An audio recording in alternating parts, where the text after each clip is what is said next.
नमस्कार, मी भगवान वानखेडे। आपण पाहताय पंढरपुरातील सर्वात पहिले YouTube news channel Pandharpur live. मंडळी, भूवैकुंठ पंढरपूर नगरीमधील उपजिल्हा रुग्णालय म्हणजेच सामान्य रुग्णालय आद्य क्रांतिकारक राघोजी भांगरे सामान्य रुग्णालयातील शौचालयांना संबंधित अधिकाऱ्यांनी टाळे ठोकल्याची मोठी घटना पंढरपूरमध्ये घडली। अधिकाऱ्यांनी शौचालयांना चक्क कुलप लावल्यामुळे येथील रुग्णांना आणि त्यांच्या नातेवाईकांना यासह भाविकांना मोठ्या गैरसोयीला सामोरं जावं लागतंय। याबाबत आता पंढरपूरचे समाजसेवक तथा महर्षी वाल्मिकी संघाचे संस्थापक अध्यक्ष गणेश अंकुशराव यांनी आवाज उठवलाय।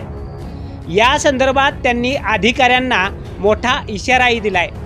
नेमकं हा प्रकार काय आहे आणि गणेश अंकुशराव यांनी कशा पद्धतीनं अधिकाऱ्यांना इशारा दिलाय, आपण त्यांच्याकडूनच जाणून घेऊया काय आहे हा प्रकार। तो काय सांगाल? उपजिल्हा रुग्णालयामध्ये या सुविधा आहे, आपण आवाज उठवलेला गेले 8-10 दिवस झालं आम्ही तिथं जाऊन समक्ष सांगितलं की अधिकाऱ्यांना तिथल्या की नागरिकांची, भाविकांची, दुर्बल, वंचित, शोषित पीडितांची खूप हाल होत आहेत। त्यांना चंद्रभागेत जावं लागते शौचाला। इथले संडास, बाथरूम, मुतारी सगळं बंद आहे आणि मोठी मोठी कुलपं लावलेली आहेत। आणि दुसरा एक तिथं महत्त्वाचा विषय आहे, ऑपरेशन तिथं बंद झाले, सध्या ऑपरेशन करत नाहीत पाणी नसल्यामुळं। आणि पूर्ण गरोदर महिला असतील, वयोवृद्ध नागरिक असतील, प्रत्येकाचे तिथं हाल चालू आहेत, नागरिकांचे हाल चालू आहेत। पण त्यांनी 10 दिवसापासून दुर्लक्ष केलं। मग आम्ही आतलं सगळं शूटिंग वगैरे केलेलं आहे। आता आम्ही महर्षी वाल्मिकी संघाच्या वतीनं त्यांना सांगून त्यांनी ऐकलं नाही, त्यामुळं आम्ही इथलं लोकप्रतिनिधी कोण लक्ष देत नाही, खासदार असो, आमदार असो, फक्त नावापुरतं सगळा विषय चाललेला आहे। याबाबत इथल्या स्थानिक आमदारांना, खासदारांना काही सांगितलं,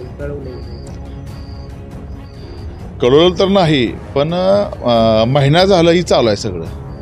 मग त्यांच्या मतदारसंघात काय माणसं आहेत का नाहीत, त्यांचे कार्यकर्ते आहेत का नाहीत, पूर्ण तिथं घाणी साम्राज्य आहे। लोकांचं आरोग्य तिथं बिघडते आणि मोठमोठ्या बातम्या टाकतात। आम्ही HPV नवीन जे काय आलं आहे व्हायरस, त्यासाठी सज्ज उगं बातम्या करायच्या, ते खाटगादी स्वच्छ करून दाखवायची। पण तिथं तुंबलेली संडासं, कुलपं लावलेली, पाण्याअभावी लोकांचे हाल होतात, हे कोण दाखवायचं? त्यामुळं आम्ही कुणाला सांगण्यापेक्षा आम्ही पण एक सामाजिक कार्यकर्ते, आमची पण संघटना मोठी आहे, आम्ही काय करणार आहे आता, हे अधिकाऱ्यांना ह्या सगळ्या गोष्टी सांगून झाल्या आणि बोलून झाल्या, पण त्यांनी कुठं ह्याच्याकडे पूर्ण दुर्लक्ष केलं। त्यामुळं आता आम्ही महर्षी वाल्मिकी संघाच्या वतीनं असं ठरवलं आहे, भाविक, पेशंट, नागरिक सगळं वजन घेऊन अधिकाऱ्याच्या केबिनमध्ये सगळी लोकांना आम्ही लघवीला बसवणार आहे आणि शौचाला बसवणार आहे। कायदा सुव्यवस्था तर काय बिघडली ह्याची सगळी जबाबदारी त्यांच्या प्रशासनाची राहील। कारण तिथं येणारा वर्ग सगळा गरीब, मागासवर्गीय, वंचित, शोषित, पीडित आहे।